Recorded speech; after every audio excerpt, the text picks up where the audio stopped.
Hello বন্ধুরা, তোমরা সবাই কেমন আছো? আশা করি সকলেই খুব ভালো আছো আর আমিও ভীষণ ভালো আছি। তোমাদের আরেকবার পূজাস কিচেনে সকলকে স্বাগত। আজকে আরেকটি নতুন রেসিপি নিয়ে চলে এসেছি বন্ধুরা, সেটি হলো আলু মটর পনির ডালনা। খুবই টেস্টি হয় খেতে, রুটি পরোটা নান পোলাও সব কিছুর সাথেই কিন্তু দুর্দান্ত জমে যায়, এমনকি গরম গরম ভাতের সাথেও কিন্তু খুবই ভালো লাগে। বিশেষ করে এই নিরামিষের দিনে এই নতুন আলু আর মটরশুঁটি দিয়ে শীতের দিনে এরকম যদি একটি রেসিপি হয়, আমার মনে হয় আর কিছুরই দরকার নেই। একদমই অনেক রকমভাবে, একদমই নতুনত্বভাবে তোমাদের সাথে রেসিপিটি আজকে শেয়ার করব। আশা করি তোমাদের সকলেরই ভীষণই ভালো লাগবে। সামান্য কিছু উপকরণ দিয়ে কিন্তু আমরা এই আলু মটর পনির ডালনা কিন্তু সহজেই বাড়িতেই বানিয়ে ফেলতে পারবো।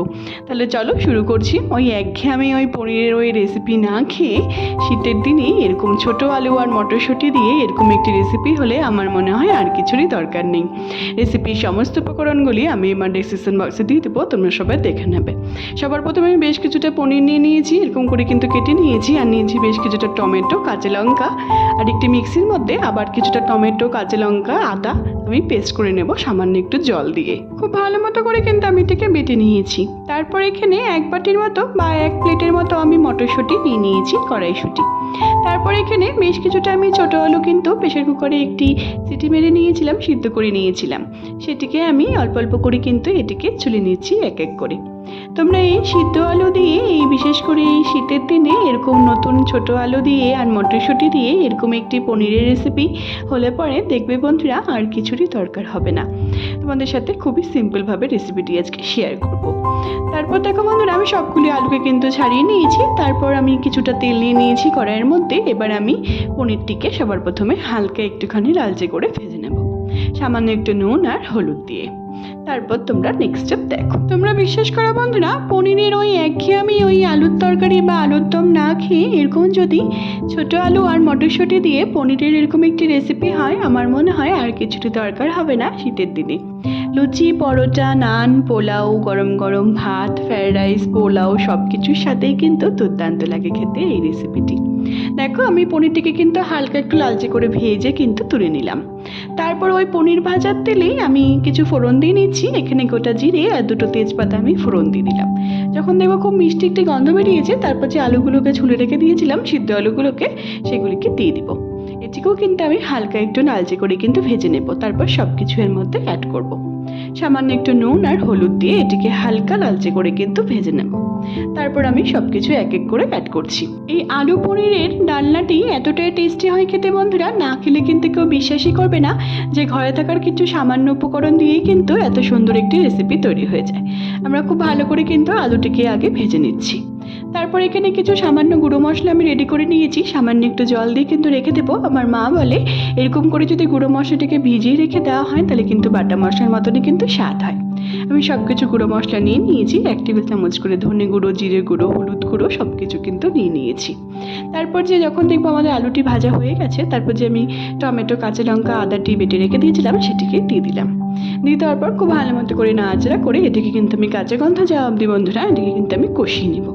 তোমরা বিশ্বাস করো বন্ধুরা, এই আলু মটরশুঁটি পনিরের ডালনাটি এতটাই টেস্টি হয় খেতে, গরম গরম ভাতের সাথে, রুটি পরোটা নান পোলাও সব কিছুর সাথেই কিন্তু দুর্দান্ত জমে যায়। তারপর যখন দেখবো আমাদের মশলাটি খুব সুন্দর করে ভাজা হয়ে গেছে, তারপর যে মশলাটাকে গুলে রেখে দিয়েছিলাম আগের থেকে সেটিকে দিয়ে দিলাম। সামান্য একটু জল দিয়ে এটাকে নাড়াচাড়া করে আমি কিন্তু কষিয়ে নিচ্ছি। তারপর দিয়ে দিচ্ছি যেটি সব থেকে গুরুত্বপূর্ণ জিনিস, সেটি হলো কড়াইশুঁটি বা মটরশুঁটি দিয়ে দিলাম। খুব ভালো মতো করে নাড়াচাড়া করে আমি কিন্তু এটাকে তেল ছেড়ে আসা অবধি কষিয়ে নিব। স্বাদটি ব্যালেন্স করার জন্য সামান্য একটু চিনি অ্যাড করছি। এই রেসিপিটি বন্ধুরা এতটাই টেস্টি হয় খেতে, একঘেয়েমি যখন ওই পনিরের রেসিপি খেতে ভালো লাগবে না, বা বাড়িতে যদি কোনো রকম কোনো গেস্ট আছে বা পূজা পার্বণের দিনে যদি তোমরা ঠাকুরকে এরকম করে ভোগ দাও, এই রেসিপিটি বানিয়ে আশা করি সকলেরই কিন্তু ভীষণই ভালো লাগবে। দেখবে তোমরা একঘেয়েমি ওই পনিরের রেসিপি বা আলুর রেসিপি না খেয়ে এরকম একসাথে আলু মটরশুঁটি পনিরের ডালনাটি একবার বাড়িতে ট্রাই করো বন্ধুরা, আশা করি তোমাদের ভীষণই কিন্তু ভালো লাগবে। তোমাদের সাথে একদম ইউনিক রকমভাবে রেসিপিটি আজকে শেয়ার করছি, আশা করি তোমাদের সকলেরই কিন্তু ভীষণই ভালো লাগবে। দেখো আমাদের মশলাটি খুব সুন্দর করে কিন্তু কষে গেছে। হালকা হালকা করে কিন্তু আমি মাঝে মাঝে নেড়ে দিয়েছিলাম, নাহলে অনেক সময় লেগে যাওয়ার ভয় থাকবে, খেতে কিন্তু ভালো হবে না। তারপর যখন দেখো মশলাটি খুব সুন্দর করে কষে গেছে, তারপর এখানে আমি 2 বাটির মতো কিন্তু দুধ দিয়ে দিলাম। এই দুধ দেওয়ার কারণে আমাদের এই আলু মটরশুঁটি পনিরের ডালনার স্বাদ কিন্তু বন্ধুরা অসাধারণ হয়। তোমরা অবশ্যই কিন্তু এটিকে অ্যাড করার চেষ্টা করো। তারপর যখন দেখবো আমাদের ঝোলটি খুব সুন্দর করে ফুটে এসেছে হালকা করে, তখন যে পনিরগুলোকে ভেজে রেখে দিয়েছিলাম সেটিকে দিয়ে দিলাম। দিয়ে দেওয়ার পর খুব ভালো মতো করে নাড়াচাড়া করে আমরা 2 থেকে 3 মিনিট কিন্তু এটিকে রান্না করে নেব। তারপর দিচ্ছি এখানে আমি 2টোর মতো টমেটো কুচি করে কেটে রেখে দিয়েছিলাম লম্বা লম্বা স্লাইস করে, সেটিকে দিয়ে দিলাম। এই আলু মটরশুঁটি পনিরের ডালনাতে এই দুধ আর এই মটরশুঁটি আর এই টমেটোর জন্য কিন্তু আমাদের রেসিপির স্বাদ কিন্তু বন্ধুরা খুবই বেড়ে যায়। তোমরা অবশ্যই এটিকে কিন্তু অ্যাড করার চেষ্টা করো, দেখবে তোমাদের ভীষণই ভালো লাগবে। তারপর দিচ্ছি বেশ কিছুটা কাঁচা লঙ্কা চিড়ে। এই কাঁচা লঙ্কা ফ্লেভারটি এই রেসিপিতে কিন্তু খুবই ভালো লাগে। তারপর সবশেষে দিচ্ছি বেশ কিছুটা শাহি গরম মশলার গুঁড়ো আর দিচ্ছি 2 থেকে 3 চামচের মতো গাওয়া ঘি। আমাদের এই নিরামিষ পদ কিন্তু যে কোনো আমিষ পদকেই কিন্তু বন্ধুরা 1 নিমিষের মধ্যেই কিন্তু হার মানিয়ে দেবে। তারপর এটিকে হালকা একটু নাড়াচাড়া করে আমি 5 থেকে 7 মিনিট ঢেকে রেখে দেবো। তারপর এটিকে গরম গরম সার্ভ করব। আমাদের আলু মটর পনিরের ডালনা কিন্তু একদম তৈরি হয়ে গেছে। হতে পারে এটি নিরামিষ পদ, কিন্তু খেতে কিন্তু দুর্দান্ত লাগে।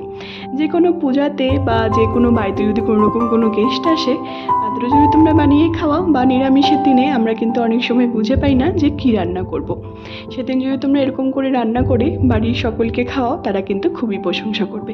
আশা করি তোমাদের ভালো লেগেছে আমার এই রেসিপিটি। যদি ভালো লেগে থাকে তাহলে অনেক অনেক অনেক বেশি শেয়ার করার কিন্তু তোমাদের সকলকে অবশ্যই অনেক বেশি অনুরোধ রইল আমার এই রেসিপিটিকে। যদি ভালো লেগে থাকে বন্ধুরা আমার এই নিরামিষ পদের এই রেসিপিটিকে, তাহলে অবশ্যই অনেক বেশি শেয়ার করো আমার এই রেসিপিটিকে। আর অবশ্যই আমাকে কমেন্টের মাধ্যমে জানিও তোমাদের এই আলু মটরশুঁটি পনিরের ডালনার রেসিপিটি কেমন লেগেছে। একদম নতুনত্বভাবে একদম ভিন্ন স্বাদের রেসিপি তোমাদের সাথে আজকে শেয়ার করেছি। আশা করি তোমাদের সকলেরই কিন্তু ভীষণই ভালো লাগবে। তোমরা যদি আমার চ্যানেলে নতুন বন্ধু হয়ে থাকো বন্ধুরা, তাহলে অবশ্যই আমার চ্যানেলটিকে সাবস্ক্রাইব করতে কিন্তু একদমই ভুলো না, যাতে আমি যখনই কোনো নতুন রেসিপি আপলোড করব তোমরা সেই রেসিপিগুলি সবার প্রথমে পেয়ে যাবে। আর যে সকল বন্ধুরা অলরেডি আমার চ্যানেলটিকে সাবস্ক্রাইব করে ফেলেছে তাদের কিন্তু অসংখ্য ধন্যবাদ। এই আলু মটরশুঁটি পনিরের ডালনাটি বন্ধুরা একদমই নতুনত্বভাবে একদমই অনেক রকমভাবে তোমাদের সাথে রেসিপিটি আজকে শেয়ার করেছি আমি। আশা করি তোমাদের সকলেরই ভীষণই ভালো লাগবে। যদি ভালো লেগে থাকে তাহলে অনেক অনেক অনেক বেশি কিন্তু শেয়ার করো আমার এই রেসিপিটিকে। আর অবশ্যই আমাকে কমেন্টের মাধ্যমে জানিও তোমাদের এই নতুনত্বভাবে পনিরের রেসিপিটি কেমন লেগেছে। আশা করি তোমাদের সকলেরই ভীষণই ভালো লাগবে। আমার ফেসবুকেও একটি রান্নার পেজ আছে বন্ধুরা, সুইট কিচেন দিয়ে, সেটি লিঙ্ক আমি সবশেষে তোমাদের সাথে শেয়ার করে দেবো। সেটিকে ফলো করার আর অনেক অনেক অনেক বেশি শেয়ার করার কিন্তু তোমাদের সকলকে অবশ্যই অনেক বেশি অনুরোধ রইল। সবাই ভালো থেকো বন্ধুরা, সুস্থ থেকো। আবার নেক্সট ভিডিওতে দেখা হচ্ছে নতুন একটি রেসিপি নিয়ে। অবশ্যই একবার ট্রাই করো এই নিরামিষ রেসিপিটি। হতে পারে নিরামিষ, কিন্তু যে কোনো আমিষ রেসিপিকে কিন্তু 1 নিমিষের মধ্যে কিন্তু হার মানিয়ে দেবে। তোমরা অবশ্যই বাড়িতে একবার ট্রাই করে আমাকে জানিও বন্ধুরা কমেন্টের মাধ্যমে তোমাদের রেসিপিটি কেমন লেগেছে। আশা করি তোমাদের ভীষণই ভালো লাগবে। সবাই ভালো থেকো বন্ধুরা, সুস্থ থেকো। আবার নেক্সট ভিডিওতে দেখা হচ্ছে নতুন একটি রেসিপি নিয়ে। টাটা।